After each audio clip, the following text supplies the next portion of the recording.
వైద్యో నారాయణో హరి అన్నారు. అంటే డాక్టర్ దేవుడితో సమానం. ఈ మాట నమ్మి ప్రభుత్వాసుపత్రికి వెళితే మాత్రం ప్రాణాలు హరి అంటున్నాయి. మందులుండవు, మంచాలుండవు, నర్సులుండరు, డాక్టర్లు ఉండరు. రోజులు గడిచినా రోగం తగ్గదు, ప్రాణం పోతున్నా చూసే దిక్కుండదు. పేరుకి పెద్ద ఆసుపత్రులైనా తీరులో అధోగతి. ప్రభుత్వ ఆసుపత్రుల దుస్థితిపై ఈ వారం గ్రౌండ్ రిపోర్ట్. ఆసుపత్రికి మాయరోగం.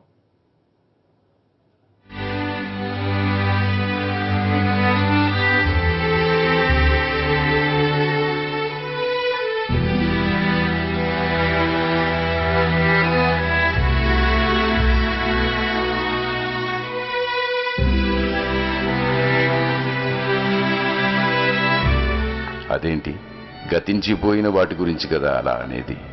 నిజమే, గతించకపోయినా పట్టణాల్లో అద్దాల మేడల్లా కళకళలాడుతున్న, ఊరి చివర శిథిలావస్థలో ఊగిసలాడుతున్న చికిత్సలో మాత్రం గవర్నమెంట్ ఆసుపత్రి గతించిందని చెప్పక తప్పదు.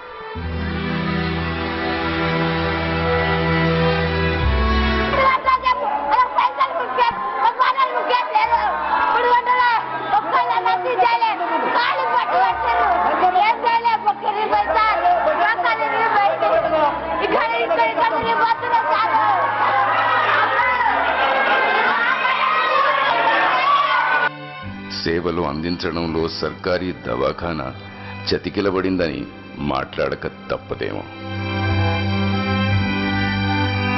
పేషెంట్లు బారులు తీరినా డాక్టర్లు జాడ ఉండదు. రోగాలు విజృంభిస్తున్నా మందులుండవు.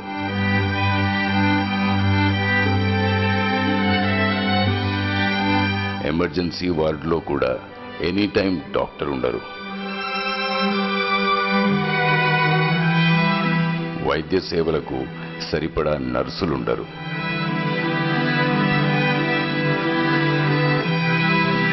రోగులకు మంచాలుండవు.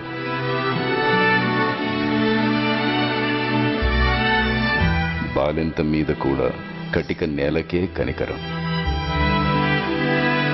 ఇక పారిశుద్ధ్యం పేరు చెప్పాలంటేనే ప్రాణం పోతుంది.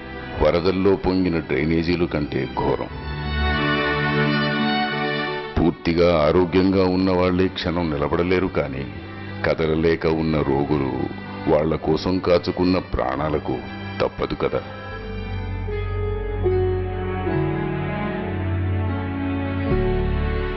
సిబ్బంది మాత్రం ముక్కు మూసుకొని అప్పుడప్పుడు వచ్చిపోతారు. ఉన్న రోగాలకు మరిన్ని తోడవుతుంటే ప్రైవేటు ఆసుపత్రికి పొమ్మంటారు. ఇదెంత దారుణం, ఇదెంత నిర్లక్ష్యం.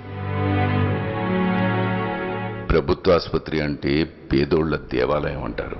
అందుకే అక్కడ ప్రతి ఒక్కరూ డాక్టర్కి చేతులెత్తి దండం పెడతారు. ప్రాణాలు కాపాడమని ప్రాధేయపడతారు. చేతిలో చిల్లిగవ్వ లేకపోయినా ప్రాణం నిలబెడతారని నమ్ముతారు. కానీ ఇప్పుడు ఆ దవాఖానా దయనీయంగా తయారైంది. యమలోకం బ్రాంచ్ ఆఫీస్ అని పిలిపించుకునేంత దౌర్బల్యానికి చేరింది. దండం పెట్టిన పేదోడే గండంగా భావించే స్థాయికి దిగజారింది. పేదోళ్ల ప్రాణాలు నిలపాల్సిన ప్రభుత్వ ఆసుపత్రే ప్రైవేటు హాస్పిటల్ ఐసీయూలో ఉంది. పెద్ద ఆసుపత్రికే పెద్ద జబ్బు చేసింది. తెలంగాణ, ఆంధ్రప్రదేశ్ రాష్ట్రాల్లో ప్రభుత్వాసుపత్రులకు మాయరోగం సోకింది. ఆ జబ్బుకి కారణాలేంటో, ఆ వైరస్ పేరేంటో, అందాల్సిన వైద్యమేంటో చెప్పే ప్రయత్నమే ఇవాల్టి గ్రౌండ్ రిపోర్ట్.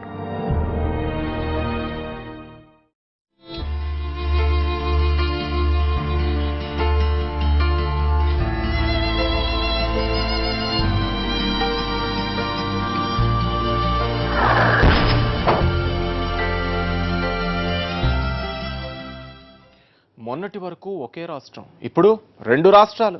కానీ గవర్నమెంట్ హాస్పిటల్లో దుస్థితిలో మాత్రం పెద్దగా తేడాలు లేవు.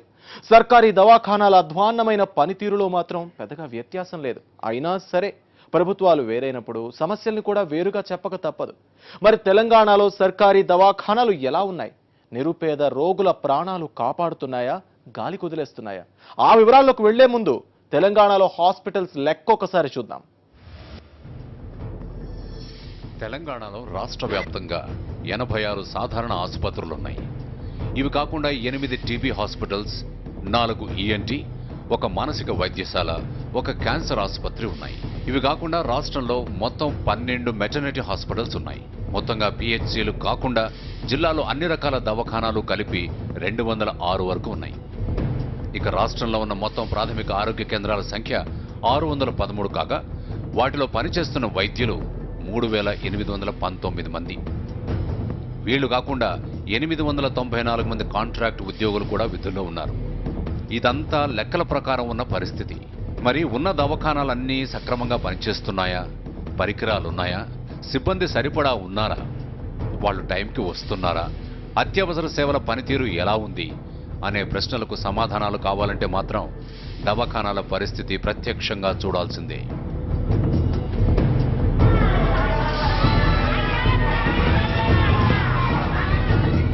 తెలంగాణ రాష్ట్ర వ్యాప్తంగా మొత్తం 35,000 మంది కాంట్రాక్టు, అవుట్సోర్సింగ్ ఉద్యోగులు ఉన్నారు. వీరిని శాశ్వత ప్రాతిపదికన మార్చాల్సి ఉంది. ఇది కాకుండా పిహెచ్సిలో దాదాపు 2,000కు పైగా వైద్యుల కొరత ఉంది. ఇక ఉమ్మడి రాష్ట్రంలో దాదాపు 10,000కు పైగా పారామెడికల్ సిబ్బంది పోస్టులు ఖాళీగా ఉన్నాయని గతంలోనే ప్రకటించారు. ఇందులో సగం తెలంగాణ రాష్ట్రంలోనే ఉన్నాయి. గ్రామీణ ప్రాంతాల్లో వైద్య సేవలు నానాటికి అడుగంటుతున్నాయి. ప్రస్తుతం ఉన్న ఉద్యోగుల ప్రకారం గ్రామీణ ప్రాంతాల్లో ప్రతి 5,000 మందికి ఒక ఏఎన్ఎం, గిరిజన ప్రాంతాల్లో ప్రతి 3,000 మందికి మరో ఏఎన్ఎం ఉన్నారు. మేల్ హెల్త్ అసిస్టెంట్లు చాలా వరకు తగ్గిపోతున్నారు. గ్రామీణ ప్రాంతాల్లో మలేరియా, పైలేరియా బారిన పడి ఎంతో మంది చనిపోతున్నారు. వీటి నివారణలో మేల్ హెల్త్ అసిస్టెంట్ల పాత్ర చాలా ముఖ్యమైంది. వీరి నియామకాలు శాశ్వత ప్రాతిపదికన చేపట్టాల్సిన అవసరం కూడా ఉంది. అలాగే రాష్ట్ర వ్యాప్తంగా 10 నుంచి 12 బోధనాసుపత్రుల్లో కూడా అధ్యాపకుల కొరత తీవ్రంగా ఉంది. ఇవన్నీ కాగితాల్లో, లెక్కల్లో కనిపించే లోటుపాట్లే. దవాఖానాలకు వెళ్లి చూస్తే అసలు అవి నడుస్తున్నాయా, మంచమెక్కాయా అనేది తేలుతుంది.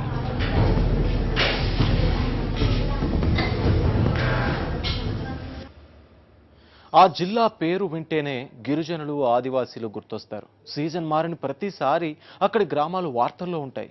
కారణం అక్కడేదో అద్భుతం జరగడం వల్ల కాదు, వ్యాధుల బారిన పడి వందల కొద్దీ నిరుపేదల ప్రాణాలు పోవడం వల్ల. మరి వైద్యం లేదా? ప్రభుత్వ ఆసుపత్రులు పనిచేయడం లేదా అనే ప్రశ్నలు సహజం. మీరు ఈ స్టోరీ చూసిన తర్వాత మాత్రం ఇక జీవితంలో ఆ ప్రశ్న వేయడానికి కూడా ధైర్యం చేయరు. ఆదిలాబాద్ జిల్లా ఈ పేరు చెబితేనే కొండలు, గుట్టలు, చెట్లు, వాగులు, వంకలు కళ్ల ముందు కదలాడతాయి. వాటినే నమ్ముకుని జీవిస్తున్న గిరిజన భారతం గుర్తొస్తుంది. వీటితో పాటు వాతావరణం మారిన ప్రతిసారి అనేక రకాల వ్యాధుల బారిన పడి వందల మంది చనిపోతున్న వార్తలు కూడా గుర్తొస్తాయి. తరచూ ఇలా జరుగుతున్నా అక్కడ ప్రభుత్వ వైద్య సేవలు ఎందుకు మెరుగుపడటం లేదు? ప్రస్తుతం అక్కడ పనితీరు ఎలా ఉంది? ఈ ప్రశ్నలకు సమాధానం తెలుసుకునే ప్రయత్నంలో Rajiv Gandhi institute of medical sciences RIMS హాస్పిటల్ను సందర్శించింది సాక్షి టీవీ.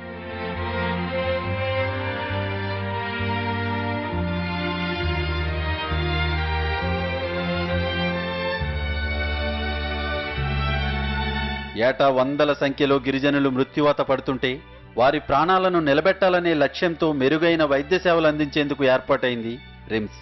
కానీ అదే లక్ష్యంగా పనితీరు కొనసాగుతుందా అంటే సమాధానం చెప్పడానికి కూడా నోరు తిరగదు. ఇంత పెద్ద ఆసుపత్రిలో పేషెంట్ల వివరాలు తెలుసుకొని ఓపీ రాస్తున్నదెవరో తెలుసుకుంటే విషయం నెమ్మదిగా మీకే అర్థమవుతుంది. ఆసుపత్రిలోకి ఎంటర్ కాగానే మొట్టమొదటిగా దర్శనమిస్తున్నటువంటి ఇక్కడ సెక్యూరిటీ పాయింట్. ఈ సెక్యూరిటీ పాయింట్ వద్ద ఎవరైతే వ్యక్తి ఓపీ టికెట్లు రాస్తున్నారో ఈయన సెక్యూరిటీ డ్యూటీ చేయాల్సింది. కానీ ఈయన మాత్రం ఇక్కడ ఓపీ టికెట్లు రాస్తున్నటువంటి పరిస్థితి. ఎందుకని అడిగితే మాత్రం ఆన్సర్ మాత్రం ఇవ్వలేక ఉన్నటువంటి పరిస్థితి. ఇక్కడ మనం చూస్తున్నాం వీళ్ళందరూ ఓపీ టికెట్ల కోసము ఉదయం నుంచి కూడా వెయిట్ చేస్తున్నారు. అయితే ఈ కౌంటర్లు ఇప్పటి వరకు ఎవరు డ్యూటీలో లేరు. ఇప్పుడిప్పుడే ఇక్కడ సెక్యూరిటీ నిర్వహించాల్సినటువంటి ఒక వ్యక్తి వచ్చి మాత్రం ఇక్కడ ఓపీ టికెట్లు రాస్తున్నటువంటి పరిస్థితి మనం గమనిస్తున్నాం. సమయానికి ఎవరు విధులకు హాజరు కాక సెక్యూరిటీ గార్డు ఓపీ రాస్తున్నాడు. ఇక్కడి నుంచే మొదలైంది నిర్లక్ష్యం.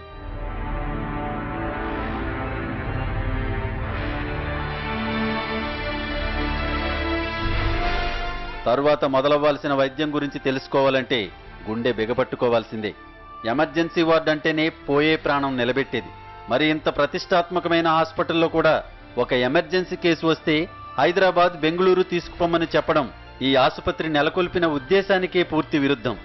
ఎమర్జెన్సీ సేవలకు ఎంతో ముఖ్యమైన డ్రెస్సింగ్ రూమ్ దుస్థితి ఏంటో ఇప్పుడు చూద్దాం.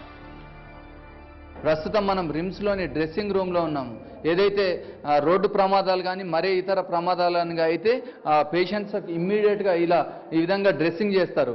డ్రెస్సింగ్ చేసి వాళ్ళని తర్వాత హాస్పిటల్లో జాయిన్ చేస్తారు. అయితే ఈ డ్రెస్సింగ్ రూమ్లో మాత్రము అపరిశుభ్రత దర్శనమిస్తుంది. ప్రస్తుతం మనం చూడొచ్చు ఇక్కడ ఫ్లోర్ మీద ఏదైతే ఒక పేషెంట్ వచ్చాడో, పేషెంట్ వచ్చిన తర్వాత ఆయన డ్రెస్సింగ్ చేసే సమయంలో ఇక్కడ ఆయనకు సంబంధించిన బ్లడ్ పడింది. కానీ ఇప్పటి వరకు కూడా ఆ బ్లడ్ను దూర్చే వారు కూడా కర్వ్ అయ్యారు. అదేవిధంగా టాయిలెట్ దుస్థితి ఏ విధంగా ఉందో చూసే ప్రయత్నం చేద్దాము. మనం చూడొచ్చు ఇక్కడ ఒక లాట్రిన్ ఉంది, అదేవిధంగా ఇక్కడ ఒక వాష్ బేసిన్ ఉంది. ఇక్కడ లాట్రిన్ ఎన్ని రోజుల నుంచి యూజ్ చేయలేక ఉన్నటువంటి పరిస్థితి. అదేవిధంగా దీనికి వాటర్ ఫెసిలిటీ కూడా లేదు. అదేవిధంగా పక్కన ఉన్నటువంటి వాష్ బేసిన్లో కూడా చాలా దుర్గంధపూరితమైనటువంటి వాతావరణం ఉంది. జమ్దాపూర్ నుంచి వచ్చిన సార్. ఏమైంది? ఇది కాలు ఫ్రాక్చర్ అయింది సార్. నీళ్లు నిండినాయి. ఇక్కడ ఒక నెల రోజు చెరుగుకున్నా. నాగ్పూర్ వండి హైదరాబాద్ వండి అని చెప్పిండు. అక్కడ ట్రీట్మెంట్ అవుతుంది, ఇక్కడ కాదని చెప్పేసి. శేఖర్ ఒక్కడే కాదు, వేలు లక్షలు ఖర్చు పెట్టి వైద్యం చేయించుకోవాలని ఎంతో మంది ఇలా నెలల తరబడి ఇక్కడే ఉండిపోవాలి లేదా ప్రాణాలపై ఆశలు వదులుకోవాలి తప్ప వాళ్ళకి తగిన వైద్యం అందించే ప్రయత్నం మాత్రం జరగదు. బురదపల్లి. ఏమైంది? ఇక్కడికి వచ్చింది జ్వరం, వాళ్ళకు తినేకి, శోభబాయికి. అయితే ఎన్ని రోజులు వచ్చి? 15 రోజులు ఎక్కువ అయినాం సార్. ఏమంటారు మరి? ఈ తీరేం కొద్ది అయితే ఒకనాడు పుట్టేటోళ్ళకి పోతుందా అంటున్నారు. మేము ఇప్పిస్తాం, మాకు ఏం తెలుస్తుంది సార్. అట్లా మరి డాక్టర్లు అవుతుంది అంటున్నారు. ఇక అవుతుందో ఏమో తెలియదు. పసిరికాయలు అయినా, కాలు పడ్డాయి, ఛాతి నొప్పి, నడుము నొప్పి, ఆరోగ్యుల వచ్చి డాక్టర్ శనివారం సంధ్యాత్ సుల్లేడు. ఇక ఏం చేయాలో తెలుసు లేదు. మహారాష్ట్ర గుండా పోతానే అంటున్నాను. తీసుకోపోమంటే పైసలు పైసలు అయితే లేవు. ఇక ఎట్లన్నా చేసి ఇలా చూసుకుంటా ఉంటే ఎట్లన్నా చేసి ఇంటికాడికి వెళ్ళిపోబడుతుంది. ఎన్ని సమస్యలున్నా జిల్లాలో రోగులకు ఇదే పెద్ద ఆసుపత్రి. నయమైనా కాకపోయినా చేతిలో చిల్లి గవ్వలేని నిరుపేద నిర్భాగ్య ప్రజలకు ఇక్కడి వైద్య సేవలే దిక్కు. ఇవాళ కాకపోతే రేపైనా రోగం తగ్గుతుందని నెలల తరబడి ఓపిగ్గా వైద్యం చేయించుకునే వారికి కనీసం బెడ్ సదుపాయమైనా కల్పిస్తున్నారంటే అది లేదు. వార్డులో ఉన్న ఇన్ పేషెంట్ల దుస్థితి చూస్తే ఆ హాస్పిటల్ ఉన్న రోడ్డు మీదకు పోవడానికి కూడా ధైర్యం చేయలేం. రిమ్స్లో పేషెంట్లకు చికిత్స చేసే విధానం చూస్తుంటే ఆశ్చర్యం కలగకమానదు. ప్రస్తుతం మనం చూడొచ్చు ఒక వార్డులో ఉన్నటువంటి పరిస్థితి. ఒక్కొక్క బెడ్ పైన 2, 3, 4 చొప్పున పేషెంట్ల నుంచి చికిత్స అందిస్తున్నటువంటి పరిస్థితి. వీళ్ళకు కూర్చోవడానికే సరిగా ప్లేస్ సరిపోకపోతే వీళ్ళు ఏ విధంగా పడుకుంటారు. అయితే ఒక్కొక్క బెడ్ మీద 3, 4 చొప్పున ఉంచి వాళ్ళకు సెలైన్స్ ఇవ్వడం, అదేవిధంగా టాబ్లెట్స్, ఇంజెక్షన్ ఇవ్వడం లాంటివి చేస్తున్నారు. దీంతో పేషెంట్లు అందరూ తీవ్రమైనటువంటి ఇన్కన్వీనియన్స్కు లోనవుతున్నటువంటి పరిస్థితి. వాళ్ళకు చికిత్స పక్కన పెడితే వాళ్ళకు కూర్చోవడానికి కానీ పడుకోవడానికి కానీ అకామిడేషన్ కూడా సరిపోక వీళ్ళందరూ ఇబ్బంది పడుతున్నారు. 4 రోజులే శనివారం నడచిన. అయితే ఈడేమైంది? ఈడ సార్ పడకందుకు తలం లేదు. ఒక బెడ్లో 2. మరి మన పక్కకున్న వాళ్ళు, మన ఎంబడి ఉన్న వాళ్ళు కూడా పండగ వాళ్ళకు. నాకు నెత్తిల ప్రాబ్లం ఉన్నా సారు. తలం లేదు, పండగలు ఈ బెడ్లు దొరుకుతలేవు. ఎన్ని రోజులైంది వచ్చి? నైట్ వచ్చినాం సారు. నైట్ వచ్చినాం. అయితే ఇక కిందనే వండుకుంటున్నాం. 3 दिन से हूँ, अभी तक डॉक्टर नहीं है, कुछ नहीं है, खाली 2 टैबलेट्स दे देते हैं लोग, दे के छोड़ देते. आज आए डॉक्टर साहब, वो क्या लिख दिया पता नहीं, क्या कर रहे पता नहीं. एक बेड पे दोनों है, रात में सोने ही नहीं आता हम लोग को. पूरा है जो बीमारी और बढ़ रहा. మేము నైట్ వచ్చినాము. నైట్ వస్తే ఇంకా బెడ్స్ ఏం లేవు. ఎక్కడన్నా ఉండాలంటే మాకు తెలిసిన సిస్టర్ ఉంటే అక్కడ బెంచ్ పైన పడుకోబెట్టంటే నైట్ పడుకోబెట్టాము. బెడ్ లేదు ఇంకా ప్రస్తుతానికి. ఇక్కడ కూర్చోబెట్టాము 2 ఉన్న బెడ్లో. 4 ఫ్లోర్లున్న లిఫ్ట్ ఉండదు. ఉన్న లిఫ్ట్ అలంకారానికి తప్ప ఎందుకు పనికిరాదు. ఎంత ప్రమాద పరిస్థితుల్లో ఉన్న పేషెంట్ అయినా అటెండెంట్లు ఇలా మోసుకురావాల్సిందే. స్ట్రెచర్లు మందులు మోస్తాయి, వీల్ చైర్లు ఆక్సిజన్ సిలిండర్లను తీసుకెళ్తాయి. కానీ పేషెంట్లు మాత్రం ఎవరి చావు వాళ్ళు చావాల్సిందే.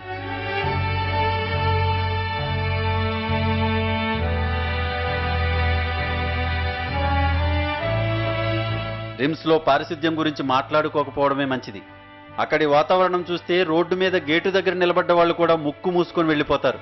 కానీ ఈ నిర్భాగ్యులకు తప్పదు. ఇంతకంటే గతి లేదు.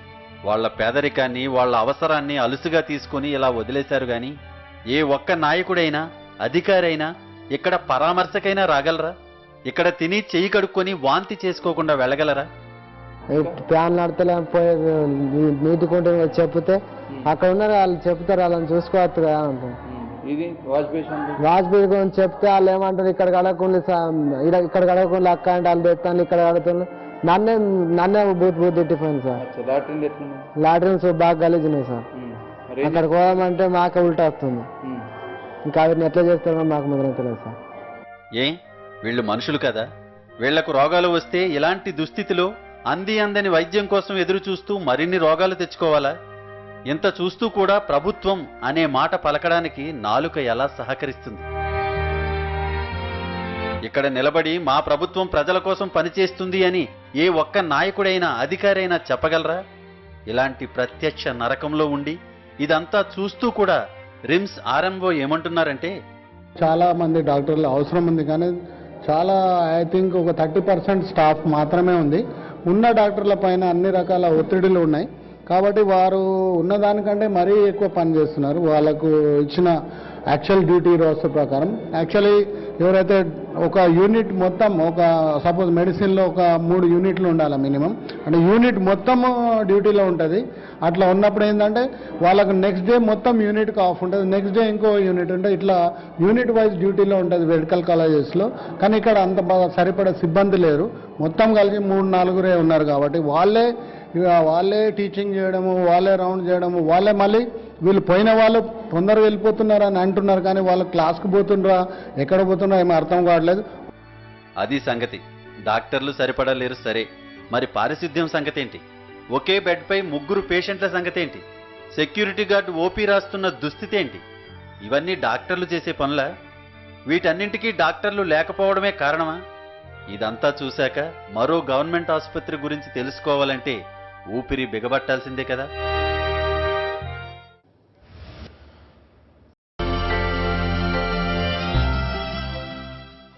యాక్సిడెంట్ అయిన బాలుడిని తీసుకొస్తే ఎమర్జెన్సీ లేదు, కాలు విరిగి రక్తం కారుతున్నా కనీసం ఫస్ట్ ఎయిడ్ చేసే దిక్కు లేదు. తల్లిదండ్రులు గుండెలు బాదుకున్నా, బంధువులు గొంతు పోయేలా అరిచినా ఆ పిల్లాడి ప్రాణం పోయేదాకా ఒక్క డాక్టర్ జాడలేదు. అలాంటి చోటుని ఏమని పిలవాలి?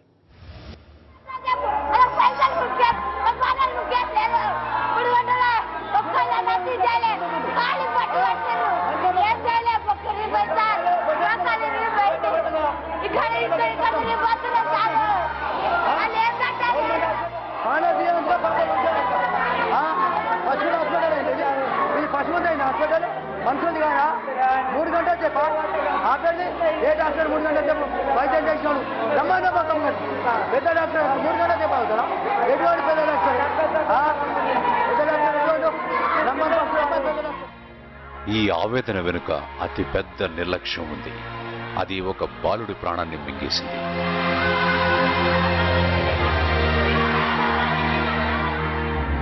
యాక్సిడెంట్లో గాయపడిన బిడ్డను ఎలాగైనా కాపాడుకోవాలని వీళ్ళు చేయని ప్రయత్నం లేదు. కానీ ప్రయత్నం చేయాల్సిన వాళ్ళు మాత్రం అక్కడ లేనేలేదు.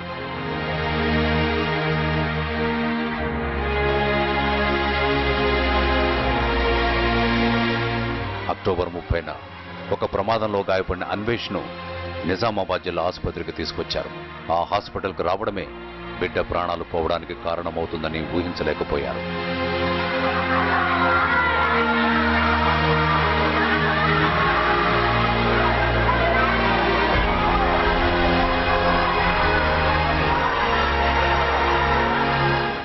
హాస్పిటల్కు 2:30కు బాబుని తీసుకొని వచ్చిన సార్. ఇక్కడ బాబుని చేతుల మీద తీసుకొని వచ్చిన సార్. అంబులెన్స్కి ఫోన్ చేస్తే అంబులెన్స్ కూడా రాలేదు సార్. ఇక్కడ తీసుకొచ్చి అక్కడ వేసినాక బాబుని బ్లడ్ అంతా పోతుంది. బ్లడ్ అంతా పోతే ఒక నర్సు అమ్మకు కాలు మొక్కిన సార్. కాలు మొక్కితే ఆమె ఏం చేసింది, లోపల తీసుకుపోయి వండు పెట్టని డోర్ తీసి లోపల వండు పెట్టినాక కొద్దిసేపటికి రక్తం బ్లడ్ మలస పోయింది సార్. బాబుది బ్లడ్ మలసిపోయినాక 3 గంటల సేపు ఆగింది సార్. పిల్లవాడు బతికే ప్రదేశం అయితే ఉండే, వాళ్ళు ఖచ్చితంగా చర్య తీసుకుంటే. కానీ ఆ పెద్ద డాక్టర్ లేరు, ఎవరు లేరు సార్. అసలు ఎవరు లేరు సార్. ఎవరు లేకపోవడం వల్ల అక్కడ క్లీనింగ్ చేసేది అయినా కూడా డబ్బులు అడిగితే డబ్బులు కూడా ఇచ్చినాం సార్. 50 రూపాయలు ఇచ్చినామండి క్లీనింగ్ చేస్తారని. డాక్టర్ అసలు రాలేదు సార్. అసలు డాక్టర్ రాలేదు, అసలు పిల్లగాన్ని పట్టలేదు, చూడలేదు సార్. డాక్టర్ వచ్చిన వాటికి మా బాబు మాకు బతుకులేదు. కాలు విరిగి రక్తం కారుతున్న పేషెంట్ ప్రాణాలు కాపాడడానికి కనీస వైద్యం అందించలేని దిక్కుమాలిన స్థితిలో ఉంది ఈ జిల్లా ఆసుపత్రి. ఎమర్జెన్సీ వైద్యం అందాల్సిన చోట 3 గంటల పాటు డాక్టర్ కోసమే ఎదురు చూడాల్సి వస్తే, క్యాజువాలిటీ సేవలు కూడా అందుబాటులో లేకపోతే, డాక్టర్ లేని కారణంగానే పేషెంట్ చనిపోతే ఏ సేవల ఆధారంగా దీన్ని జిల్లా ఆసుపత్రిగా పిలవాలి అని బాధితులు రోధిస్తున్నారు.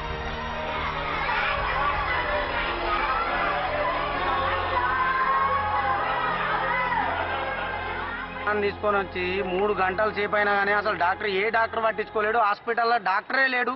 అసలు ఈ హాస్పిటల్ ఎందుకు కట్టిరో ఇది మొత్తం అద్దాల మేడ తిరిగి ఉన్నది తప్పితే ఇలా ట్రీట్మెంట్ అనేది జరుగుతలేదు.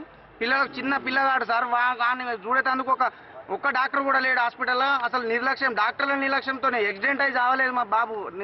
లెక్క ప్రకారం చూస్తే డాక్టర్ల నిర్లక్ష్యంతోనే చనిపోయాడు సార్. కళ్ల ముందే బిడ్డ ఊపిరి ఆగిపోతే, అది ఒక పెద్ద హాస్పిటల్కు తీసుకొచ్చిన డాక్టర్ లేక ప్రాణం పోతే ఆ తల్లి కడుపు కోతకు అంతెక్కడా.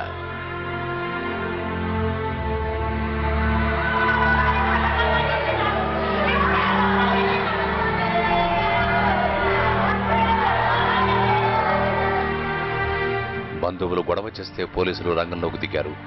విధులకు డుమ్మా కొట్టిన డాక్టర్కి మెమో జారీ చేసి అధికారులు చేతులు దులుపుకున్నారు. మరి ఈ దవాఖానా మారేదెప్పుడు? ఇక్కడికొచ్చిన రోగులకు కనీస వైద్యం అందేదెప్పుడు?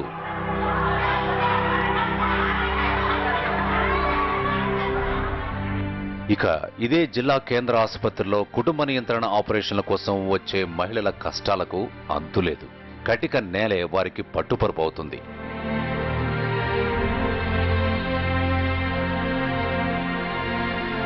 8 అంతస్తుల అద్దాల మేడలో అత్యాధునికంగా ఏర్పాటు చేసిన వైద్య కళాశాల అనుబంధ ఆసుపత్రి అయినా రోగులకు మాత్రం ఏ చిన్న సదుపాయమూ అందదు.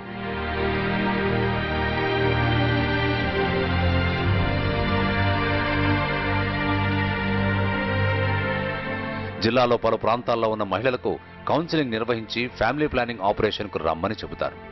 కానీ అక్కడికి వచ్చాక పరిస్థితి అత్యంత ఘోరం. ఇటీవల ఈ హాస్పిటల్లో 57 మందికి కుటుంబ నియంత్రణ ఆపరేషన్లు చేశారు. ఉదయం 8 గంటలకు మొదలు పెట్టాల్సిన ఆపరేషన్లు మధ్యాహ్నం 1:30 వరకు ప్రారంభించలేదు. పైగా ఆపరేషన్కు ముందు ఎలాంటి ఆహారం తీసుకోకూడదని చెప్పడంతో మహిళలంతా ఆకలితో అలమటించారు. పోనీ ఆపరేషన్ తర్వాతైనా వారికి సరైన ఏర్పాట్లు చేశారా అంటే ఇదిగో ఇలా కటిక నేలను పంచుకోమని వదిలేశారు.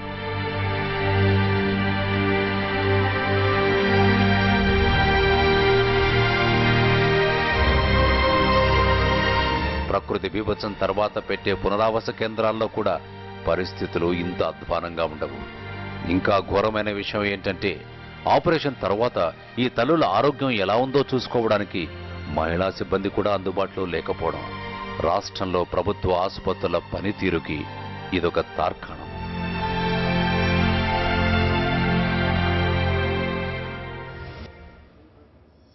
ఎమ్మెల్యే ఊరు కావచ్చు, మంత్రి గారి మండలం కావచ్చు, సాక్షాత్తు రాష్ట్ర ముఖ్యమంత్రి సొంత నియోజకవర్గం కావచ్చు, వ్యవస్థ గాడి తప్పితే అది ఎక్కడైనా ఒకేలా పనిచేస్తుంది.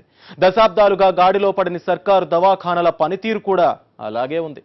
రోగులకు సేవలు అందించడంలో రోజురోజుకి దిగజారుతూ ప్రజల ప్రాణాలతో ఆడుకుంటోంది.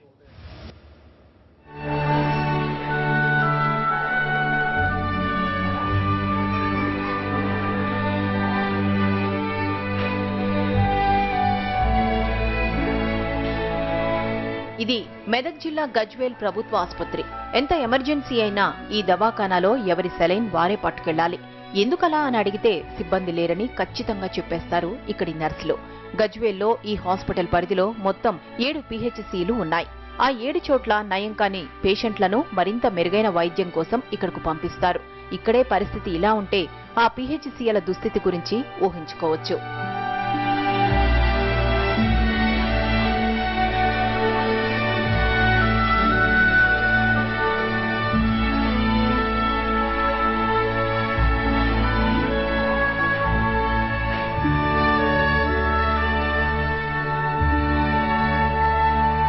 పేరుకు ఇది 100 పడకల ఆసుపత్రి అయినా తీరులో అవేమీ కనిపించవు.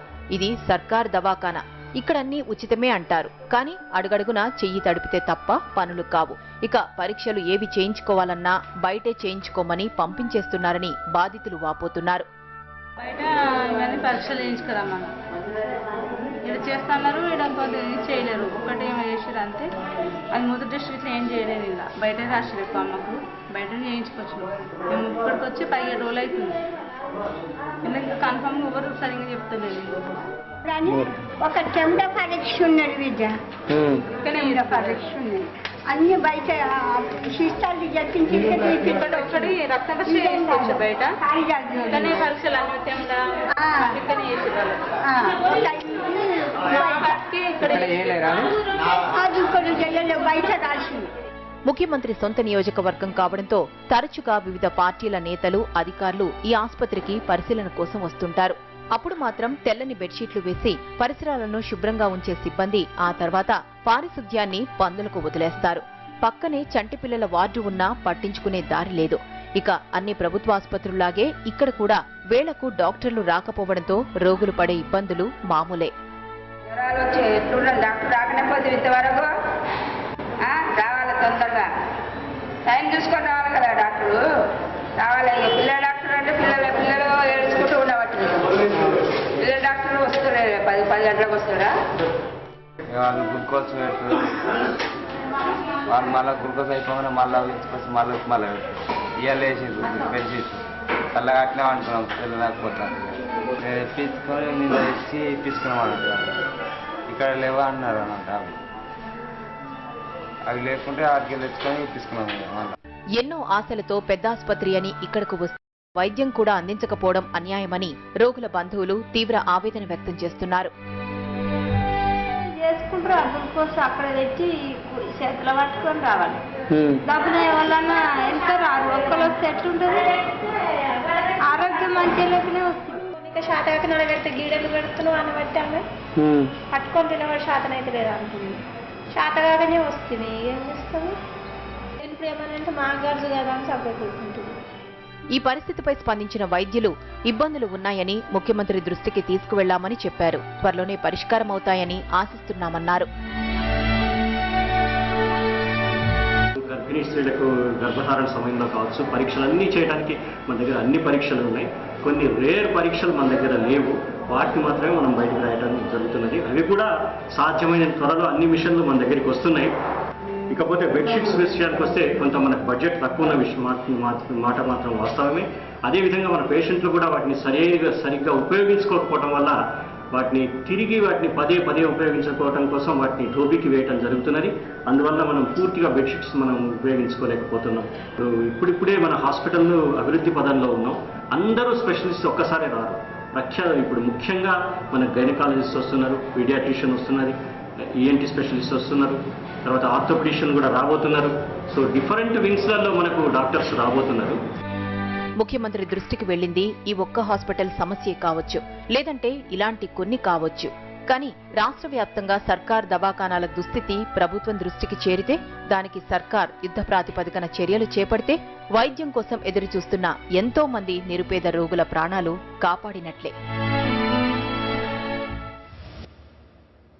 సాక్షి చొరవతో నల్గొండ జిల్లా ఆసుపత్రిని ఆకస్మికంగా తనిఖీ చేశారు ఆ జిల్లా కలెక్టర్. బారులు తీరిన పేషెంట్లను చూస్తూ అన్ని విభాగాలను పరిశీలించారు.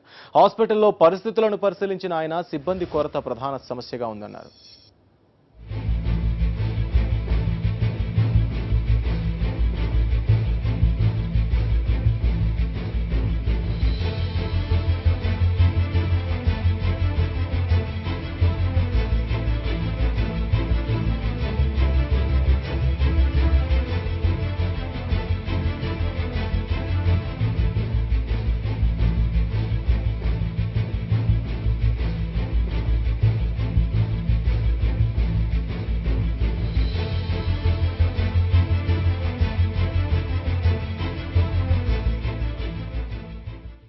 పేషెంట్స్ సంఖ్య కొంత ఎక్కువ ఉండడం వల్ల కొంత సౌకర్యాలు అనుకున్నంత స్థాయిలో, ఆశించినంత స్థాయిలో లేవు. బట్ ఎనీహౌ ఇప్పుడు ఇంప్రూవ్మెంట్ చేస్తూ ఉన్నాం. మాకు ముఖ్యమైనటువంటి కొరత ఏంటంటే స్పెషలిస్ట్ డాక్టర్స్ లేరు. ఈ మధ్యకాలంలో జిల్లా కేంద్ర ఆసుపత్రిలో కూడా మేము స్పెషలిస్ట్ డాక్టర్ల కొరకు నోటిఫై చేస్తే 10 డాక్టర్లను అడిగితే కేవలం ఒక గైనిక్ డాక్టర్ మాత్రమే రావడం జరిగింది. సో డాక్టర్స్ సమస్య ఒకటి తీవ్రంగా ఉంది.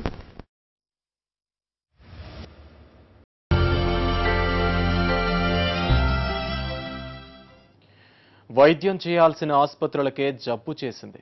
ఒక చోట డాక్టర్లు లేని జబ్బు, మరో చోట మందులు లేని జబ్బు, ఇంకో చోట నర్సులు లేని జబ్బు, ఇలా రకరకాల సమస్యలతో ప్రభుత్వ ఆసుపత్రులకు జ్వరం వచ్చింది. వ్యవస్థలో లోపాలతో పెద్ద ఆసుపత్రి పని అధోగతి పాలవుతోంది. లెక్కల్లో ఘనంగా ఉన్న ఆసుపత్రులు వైద్యం అందించడంలో మాత్రం సామాన్యుడికి చుక్కలు చూపిస్తున్నాయి. ఏపీలో గవర్నమెంట్ హాస్పిటల్స్ దుస్థితి చూసే ముందు అక్కడి లెక్కలపై ఒక రిపోర్ట్.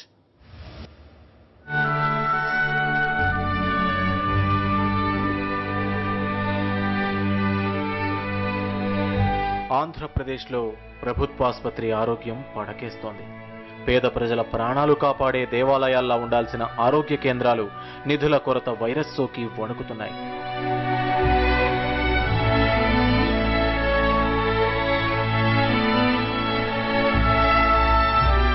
పేదల పెద్దాసుపత్రులు సర్కారు వైద్యం కోసం ఎదురుచూస్తున్నాయి.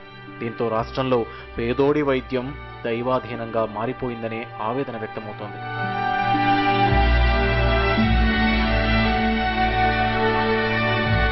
ఏపీలో 12 మెడికల్ కాలేజీలు, 2 డెంటల్, 5 నర్సింగ్ కాలేజీలు, మరో 6 నర్సింగ్ స్కూల్స్ ఉన్నాయి.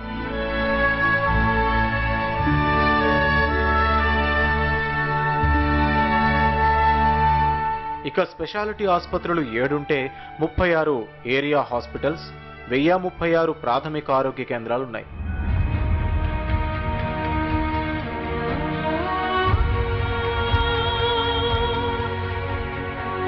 కొత్తగా మంజూరైన పిహెచ్సిల సంఖ్య 75 కాగా రాష్ట్ర వ్యాప్తంగా 13 జిల్లాల్లో కలిపి మొత్తం 10 జిల్లా ఆసుపత్రులున్నాయి. రాష్ట్ర బడ్జెట్ 1,00,000 కోట్లు దాటినా పేదోళ్ల ప్రాణాలను కాపాడే వైద్య ఆరోగ్య శాఖకు కేటాయించే నిధులు మాత్రం అత్యంత ఘోరం. విభజన తర్వాత ఆంధ్రప్రదేశ్ తొలి బడ్జెట్లో చంద్రబాబు సర్కార్ ఈ శాఖకు తీరని అన్యాయం చేసింది. 5.5 కోట్ల మంది ప్రజలున్న రాష్ట్రంలో వైద్య ఆరోగ్య శాఖకు ఈ ఏడాది బడ్జెట్లో సుమారు 4,300 కోట్ల రూపాయలను మాత్రమే కేటాయించింది ప్రభుత్వం. మొత్తం రాష్ట్ర బడ్జెట్ 1,10 కోట్లలో ఇది కేవలం 3.98%. ఏ రాష్ట్ర ప్రభుత్వమైనా సరే తన వార్షిక బడ్జెట్లో అత్యంత అవసరమైన వైద్యారోగ్య రంగానికి కనీసం 10% కేటాయించాల్సి ఉంది. కానీ ఈ విషయంలో బాబు సర్కార్ పూర్తిగా నిర్లక్ష్యం వహించింది. కేటాయించిన బడ్జెట్లో కూడా ఇప్పటివరకు కేవలం 1,425 కోట్ల రూపాయలను మాత్రమే విడుదల చేయడం అత్యంత దురదృష్టకరం.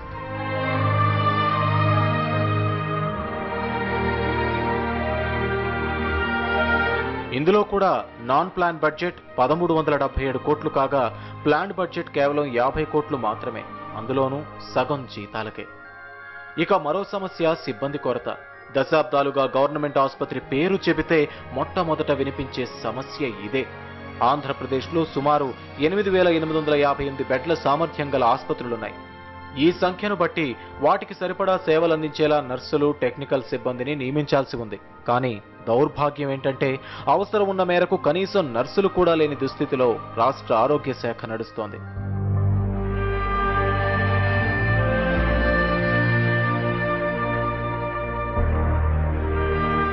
మరోవైపు పిహెచ్సిలు మొదలుకొని మెడికల్ కాలేజీల వరకు టెక్నికల్ స్టాఫ్ కొరత కూడా తీవ్రంగా ఉంది. ఏపీలో ఉన్న 1,036 ప్రాథమిక ఆరోగ్య కేంద్రాల్లో 1,400 నర్సుల పోస్టులు ఖాళీగా ఉన్నాయంటే పిహెచ్సిల్లో వైద్య సేవలు ఎంత అధ్వాన్నంగా నడుస్తున్నాయో అర్థం చేసుకోవచ్చు. ఇక జిల్లా, ఏరియా ఆసుపత్రులు, కాలేజీలు, సూపర్ స్పెషాలిటీ ఆసుపత్రుల్లోనూ నర్సుల కొరత చాలా తీవ్రంగా ఉంది. ప్రస్తుతం రాష్ట్రంలో 1962 పోస్టులు మంజూరు కాగా ప్రస్తుతానికి 1,844 మంది భర్తీ అయ్యారు. ఇంకా 107 ఖాళీలున్నాయి.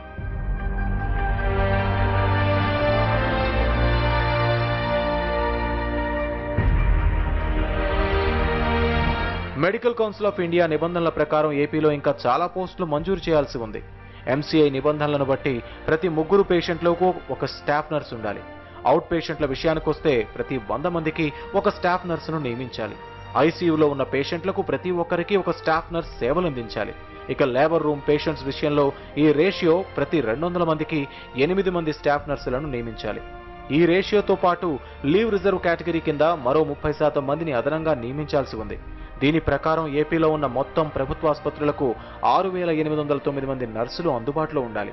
కానీ ప్రస్తుతం ఉన్నవారి సంఖ్య కేవలం 1962 మాత్రమే. ఇంకా 4,847 పోస్టులను మంజూరు చేయాల్సి ఉండగా ప్రభుత్వం అలాంటి ఆలోచన చేసిన పాపాన కూడా పోవడం లేదు. అవే కాక అన్ని ఆసుపత్రుల్లోనూ కలిపి 3,400 మంది ల్యాబ్ టెక్నీషియన్లు, ఇతర ఉద్యోగుల కొరత కూడా ఉంది.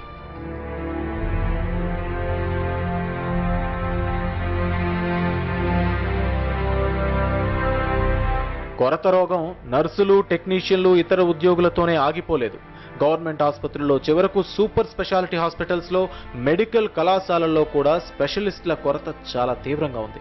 రాష్ట్రంలో ప్రస్తుతం 352 మంది వివిధ విభాగాలకు చెందిన స్పెషలిస్ట్ డాక్టర్ల పోస్టులు ఖాళీగా ఉన్నాయి. అదే ప్రాథమిక ఆరోగ్య కేంద్రాల్లో అయితే పరిస్థితి మరింత దారుణంగా ఉంది. ఏపీలో మొత్తం 664 మండలాల్లో ఉన్న 1036 పిహెచ్సిల్లో సుమారు 600 వరకు మెడికల్ ఆఫీసర్ల పోస్టులు ఖాళీగా ఉన్నాయి.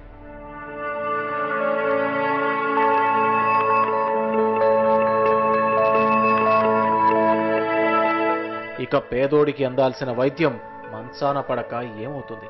దీంతో పాటు రేపటి డాక్టర్లను తయారు చేస్తున్న మెడికల్ కళాశాలల్లోనూ సిబ్బంది కొరత కొనసాగుతోంది. రాష్ట్రంలో అన్ని మెడికల్ కళాశాలల్లో 135 మంది ప్రొఫెసర్లు, 87 అసోసియేట్ ప్రొఫెసర్ల పోస్టులను భర్తీ చేయాల్సి ఉంది. ఈ లెక్కల్ని బట్టి చూస్తే ప్రాథమిక ఆరోగ్య కేంద్రం మొదలు మెడికల్ కాలేజీ వరకు ప్రభుత్వానికి సంబంధించిన ప్రతి ఆసుపత్రి ఏదో ఒక జబ్బుతో బాధపడుతోందనేది కళ్లకు కడుతుంది.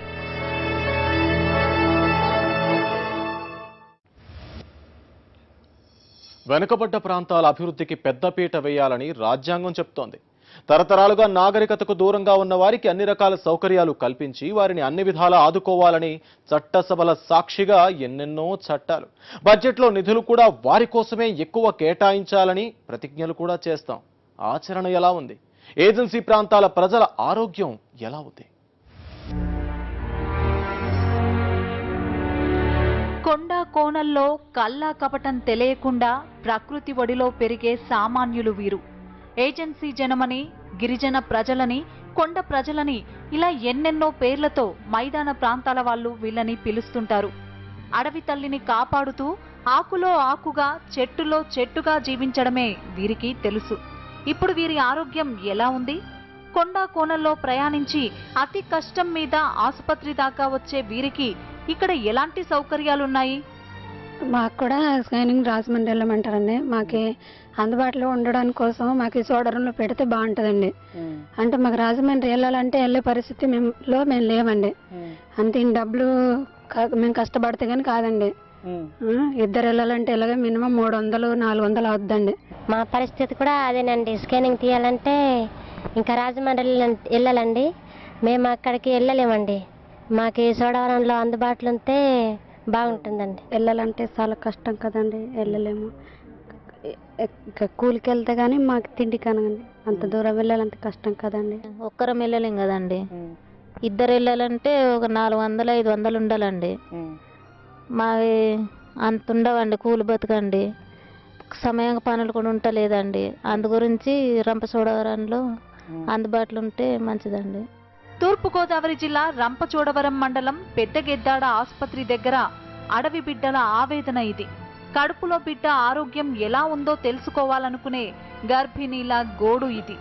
రాజమండ్రి ఆసుపత్రికి వెళ్లాలని వైద్యులు చెప్పడంతో ఏం చేయాలో తోచక మనోవేదన చెందుతున్నారు.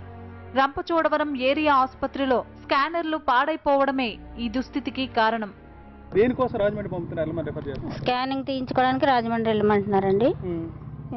తర్వాత గైనిక్ డాక్టర్ గారు కూడా, లేడీ డాక్టర్ గారు కూడా చోడవరంలో ఏరియా హాస్పిటల్లో లేరండి. ఇప్పుడు స్కానింగ్ లేకపోవడం వల్ల రాజమండ్రి వీళ్ళ పరిస్థితి ఏంటి? అదే అండి, వీళ్ళకి ఛార్జీలకు డబ్బులు రాజమండ్రి అంటే చాలా నుంచి 200 అని అవుతాయండి.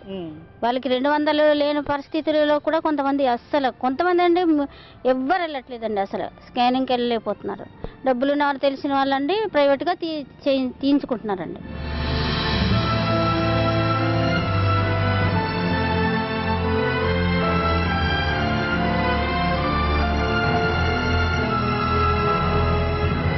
తూర్పుగోదావరి జిల్లాలో 11 మండలాలు ఏజెన్సీ పరిధిలోనే ఉన్నాయి. ఏజెన్సీ డివిజన్ కేంద్రమైన రంపచోడవరంలో ఉన్న ఏరియా ఆసుపత్రి ఈ ప్రాంతంలో ప్రధాన వైద్య కేంద్రం. నిత్యం వందల సంఖ్యలో పేషెంట్లు ఇక్కడికి వస్తున్నా సరైన సదుపాయాలు మాత్రం లేవు. వైద్యులు పూర్తి స్థాయిలో లేరు. ప్రధానమైన ఈ ఏరియా ఆసుపత్రిలో మహిళా గైనకాలజిస్టులు లేరు. దీంతో దూర ప్రాంతాల నుంచి వైద్యం కోసం వస్తున్న మహిళలు తీవ్ర ఇబ్బందులు పడుతున్నారు. కుటుంబ నియంత్రణ ఆపరేషన్ చేయించుకోవాలంటే 3-4 సార్లు ఆసుపత్రి చుట్టూ తిరగాల్సిందే. ఇలా చెట్ల కింద బితుకుమంటూ కాలం గడపాల్సిందే.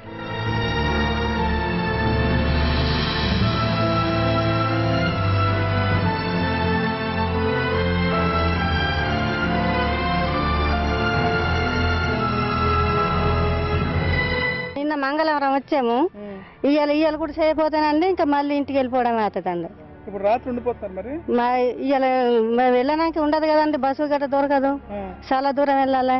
అందుకని ఈ రాత్రి ఉండి మరి పొద్దున్న వెళ్ళిపోమంటే. రాత్రి ఉండి సదుపాయం ఏంటి మీకు? సరిఫలం సరిగా తిండి అన్నం గట్ట ఫుడ్ సరిగా పెడతలేదండి. తింటే అన్నం పెడుతున్నారు, అదేం సరిపోతుందండి 2-3 అంతే. ఒక్క మనిషి అంతే తిని ఊరుకుంటుంది. జిల్లాలో ఏజెన్సీ ప్రాంతంలో 18 ప్రాథమిక ఆరోగ్య కేంద్రాలు ఉన్నాయి. వీటితో పాటు రంపచోడవరం, అడ్డతీగల కమ్యూనిటీ హెల్త్ సెంటర్లు ఉన్నాయి. వీటి పరిధిలో 60 మంది వైద్యులు సేవలందించాల్సి ఉండగా కేవలం 48 మంది మాత్రమే విధులు నిర్వహిస్తున్నారు. ప్రాథమిక ఆరోగ్య కేంద్రాలు ఉన్నప్పటికీ వాటిలో పూర్తి స్థాయిలో సిబ్బంది లేరు. కేసులకు తీసుకెళ్లాలంటే ప్రతి ఒక్కళ్ళకి మా రాత్రి అనగా పగలనగా ఏ టైంనా ఇప్పుడు డెలివరీ అవుతే అప్పుడు మేము తీసుకెళ్లాలంటే కనీసం మాకు కూడా చేతులు అందుబాటులో ఉండవు. వాళ్ళు కూడా ఛార్జ్ పెట్టుకోవాలంటే కష్టమేనండి. ఇచ్చేది 400 అండి. అందులో ఇప్పటికి 4 సంవత్సరాల నుంచి 3 నెలల డబ్బులు 4 సంవత్సరాల నుంచి లేదండి. 2 సంవత్సరాల నుంచి 2013 3 నెలలు ఇచ్చారండి. మిగతా నెలలు అసలు ఇవ్వలేదు. 2014 అసలే ఇవ్వలేదండి.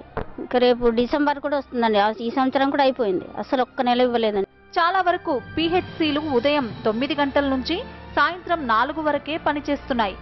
రాత్రి సమయాల్లో అత్యవసర చికిత్స అవసరమైతే ఇబ్బందులు పడుతూ రంపచోడవరం రావాల్సిందే. అక్కడ కూడా వైద్యులు చేతులెత్తేస్తే రాజమండ్రి ప్రభుత్వాసుపత్రికి తరలించడం మినహా ప్రత్యామ్నాయాలు లేవు. రంపచోడవరం ఏరియా ఆసుపత్రికి పూర్తి స్థాయి సూపరింటెండెంట్ లేరు. ఇన్ఛార్జీలతో కాలం వెళ్లదీస్తోంది. కుక్క కాటుకు, పాము కాటుకు వ్యాక్సిన్లు ఉన్నప్పటికీ పిహెచ్సిలు పూర్తిగా పనిచేస్తేనే సకాలంలో బాధితులకు వ్యాక్సిన్లు అందుతాయి.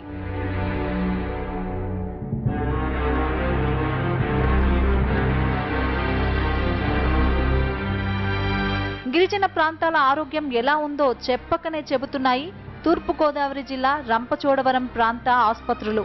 సౌకర్యాల కొరత అనే రోగంతో పాటు సర్కారు పరమైన నిర్లక్ష్యానికి అడవి బిడ్డల ప్రాణాలు గాల్లో దీపాలవుతున్నాయి. మా ఆరోగ్య కేంద్రంలో సౌకర్యాలు లేవు, దయచేసి మా ప్రాణాలు కాపాడండి బాబు అని ప్రజలు ప్రజాప్రతినిధులను వేడుకుంటారు. నేతలు కూడా ఏమాత్రం ఆలస్యం చేయకుండా అదంతసేపు పని హామీలను గుప్పించేస్తారు. ఆ తర్వాత వారి దారి వారిదే. రోగాలు వచ్చిపోయే ప్రజల ప్రాణాల దారి ప్రాణాలదే. బెడ్లు లేవన్నారు, మళ్ళీ మాధ్యమాంశాలు తెచ్చుకోలేదు. 100 రూపాయలు మంచానికి 100 రూపాయలమ్మా? మంచానికి 100 అండి. ఎప్పుడు ఇలా జరుగుతుందా? ఎప్పుడు ఇంతేనమ్మా? ఏమో తెలీదండి. ఇవాళ మట్టికి వచ్చింది. ఆపరేషన్ చేస్తామని ఇక్కడ తీసుకొచ్చారండి. మంచానికి 100 రూపాయలు అన్నారండి. మేము తెచ్చుకోలేదండి, కూర్చున్నామండి.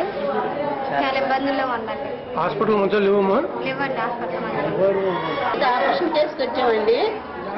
పొద్దుట 8 వచ్చామండి. మంచాలు ఏమన్నా సరిగ్గా అద్దె మంచాలు తెచ్చుకోవాల్సి వస్తుందండి.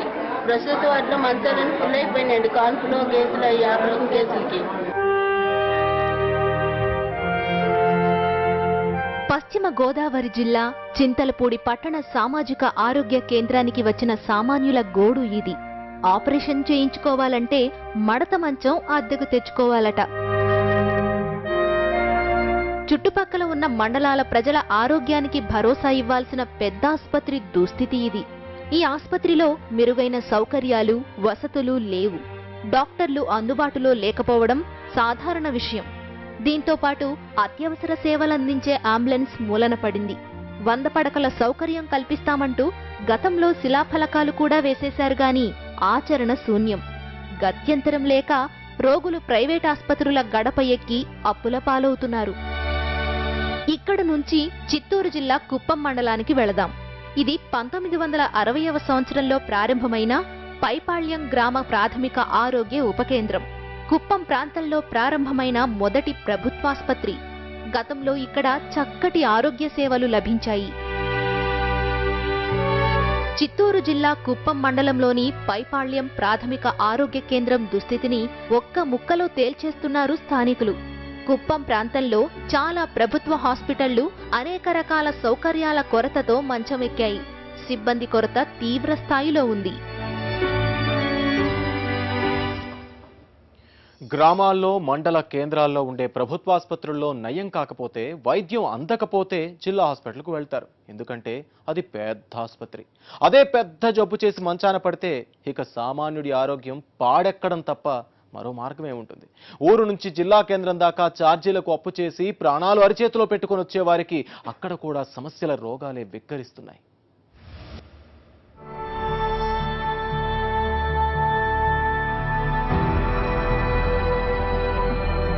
విశాఖ ఏజెన్సీ ప్రాంతంలోని గిరిజనులకు భరోసాగా నిలవాల్సిన పాడేరు 100 పడకల ఆసుపత్రిది. నిత్యం వందలాది మంది వైద్యం కోసం వస్తుంటారు. సౌకర్యాలు చాలా హీనంగా ఉన్నాయి. పడకలు, సిబ్బంది, మందుల దాకా మొత్తం కొరతే. ఇక్కడికొస్తే ప్రాణం దైవాధీనమే. చివరకు గత్యంతరం లేని స్థితిలో విశాఖ నగరానికి వెళ్లాల్సిన దుస్థితి.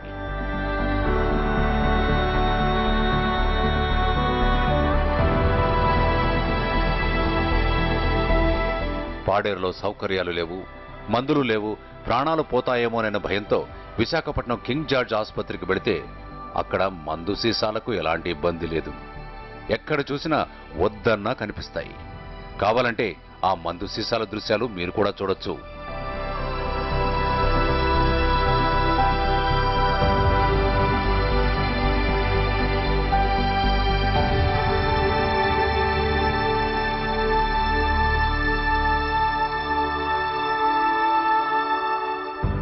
బారులో కనిపించాల్సిన బీరు బాటిళ్లు ప్రసిద్ధి చెందిన కింగ్ జార్జ్ ఆసుపత్రి ఆవరణలో కనిపిస్తుండటంతో ఇక్కడికి వచ్చిన రోగులకు, వారి బంధువులకు నోట మాట రావడం లేదు. మరి ఇంత నిర్లక్ష్యంగా ఇక్కడ సిబ్బంది పనిచేస్తోందా అని కలత చెందుతున్నారు. చాలా దారుణంగా ఉంది స్వామి. హాస్పిటల్లోనే అదేంటి పెట్టినట్టు లేవు. అది నైట్ పూట కూర్చొని తాగినట్టు ఉన్న బీర్లు. అసలు దీన్ని చూసి చాలా దరిద్రంగా అంతా చెదగొట్టడం, చాలా కంగారు చిరిగిపోయిన చాలా కంగారుగా ఉంది ఇక్కడ. అంటే ఆ చిన్నపిల్లలు తిరుగుతున్నారు, ఏ పక్క గుచ్చిపోయిన ఇబ్బంది. అది కూడా మరి దీనికి ఏదో సరైన యాక్షన్ తీసుకోవాలి. ఆ హాస్పిటల్లో మందు పోతే మరి ఘోరం అది. ఎందుకంటే అది తాగేసినట్టు లేదు, ఏకంగా కూర్చొని తాగి పక్కన పెట్టుడు ఉండదు. ఆ పక్కన కూడా చేసే శుభ్ర చెదగొట్టు ఉన్నాయి. వచ్చినప్పుడు ఈ విధంగా ఉన్నప్పుడు అయితే రోగులు ఇంకే ట్రీట్మెంట్ అవుతుందండి. ముందు మన క్లీన్ చేసుకోవాలి. క్లీన్ చేసుకున్న తర్వాత కూడా ఆ విధంగా చేసుకోవాలి మనం. అప్పుడే కదా మనకి ట్రీట్మెంట్. విశాఖ కింగ్ జార్జ్ ఆసుపత్రి ఉత్తరాంధ్రుల ఆరోగ్య ప్రదాయిని అని గతంలో అనేవారు. ఈ ప్రభుత్వ పెద్ద ఆసుపత్రికి నిత్యం 200 నుండి 300 మంది దాకా విశాఖ జిల్లా నుండే కాకుండా అటు విజయనగరం, శ్రీకాకుళం నుండి కూడా వైద్యం కోసం వస్తుంటారు. అయితే వీరందరికీ ఇక్కడ ఉచితంగా లభించేది వైద్యం కాదు, ముక్కు పుటాలెదిరే దుర్వాసన.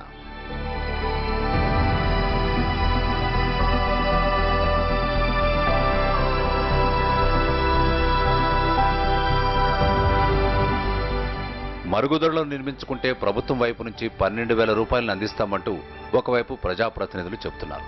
కానీ వారి కంటికి ఈ సర్కారు దవాఖానాల్లో తగినన్ని టాయిలెట్స్ లేవనే విషయం గుర్తుకు రావడం లేదు. చేసేదేమీ లేక అవుట్ పేషెంట్ విభాగానికి వచ్చిన వారు పబ్లిక్ గానే పని కాని చేస్తున్నారు.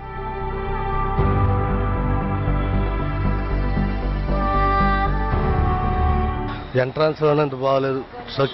సరైన మరుగుదొడ్లు గట్ట ఉంటే వచ్చిన వాళ్ళు కొద్దిగా బాగుంటుంది. గవర్నమెంట్ కొద్దిగా చూడాలి, చూస్తే కొద్దిగా బాగుంటుంది. ఎంట్రన్స్ కొద్దిగా వచ్చిన రోగులకు గట్ట శుభ్రంగా టాయిలెట్స్ గట్ట ఉంటే కొద్దిగా బాగుంటుందని కోరుకుంటున్నాం. విశాఖలోని పెద్ద ఆసుపత్రికి వచ్చే వారికి రోగం నయం కావడం మాటేమో కానీ మరో కొత్త రోగం తప్పకుండా తగులుకుంటోంది. జిల్లా కేంద్రంలోనే ఇంత పెద్ద ఆసుపత్రికే ఇలాంటి సమస్యలుంటే ఇక మండల, గ్రామాల్లో సామాన్యుల ప్రాణాలకు దిక్కెవరనేది $1 మిలియన్ ప్రశ్న.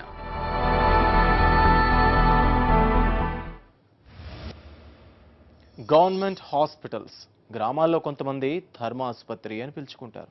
ధర్మం లేదు సరే, వైద్యం కూడా లేకుండా పోతోంది. పట్టణాల్లో కొంతమంది పెద్ద ఆసుపత్రి అంటారు. బిల్డింగుల్లో నిర్లక్ష్యంలో తప్ప వైద్యంలో ఆ పెద్దరికం కనిపించడం లేదు. కనీస వైద్యం అందక పల్లెలు అల్లాడుతుంటే, వైద్యులు అందుబాటులో లేక గిరిజనులు ప్రాణాలు హరి అంటుంటే పాలన ఉందని చెప్పడానికి ధైర్యం సరిపోతుందేమో గాని ఆ పరిపాలన ప్రజల కోసమే ఉంది అని చెప్పడానికి ప్రభుత్వాలకి అర్హత ఉంటుందా? ప్రభుత్వాసుపత్రికి పట్టిన మాయరోగం వదిలితే తప్ప పేద ప్రజలకు వచ్చే రోగాలు వదలవు. ఇది ఈ వారం గ్రౌండ్ రిపోర్ట్. వచ్చే వారం మరో అంశంతో కలుద్దాం. Stay tune to Sakshi TV.